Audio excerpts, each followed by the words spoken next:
Hi and welcome back to my channel Raw Ideas.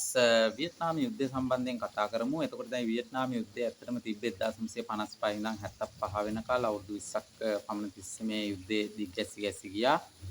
ඉතින් ඇත්තට මේ වියට්නාම යුද්ධෙදී මොකද වුනේ කියන එක සම්බන්ධයෙන් අපි දිගින් දිගට කතා කරමු.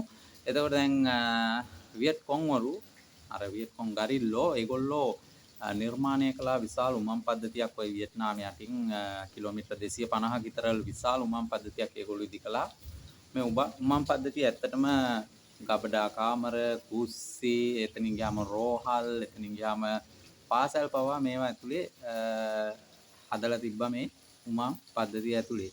එතකොට දැන් ඒ උමම් පද්ධතිය ඇතුලේ ඒවා විතරක් නෙමෙයි එතනින් ගියාම මර උගුල් අටවලා තිබ්බා. එතනින් ගියාම අර උල් වගේ සාම්ප්‍රදායික යුදෝපක්‍රම පාවිච්චි කරලා ඒගොල්ලෝ උල් වගේ දේවල් ඇනෙන්න සලස්සලා ඒවා හංගලා ඇතුලේ ඒවා බූබි ට්‍රැප්ස් විදියට පාවිච්චි කළා. ඒ කියන්නේ මර උගුල් විදියට. ඉතින් මේ ටනල්ස් වලට නැත්නම් මේ උමං වලට රින්ගන්න යවපු ඇමරිකානු හමුදා සෙබළුන්ව හැඳින්වුවේ ටනල් රැට්ස්ලා කියලා. ඒ කියන්නේ උමම් මීයෝ කියලා ඒගොල්ලෝන් හැඳින්වුවේ.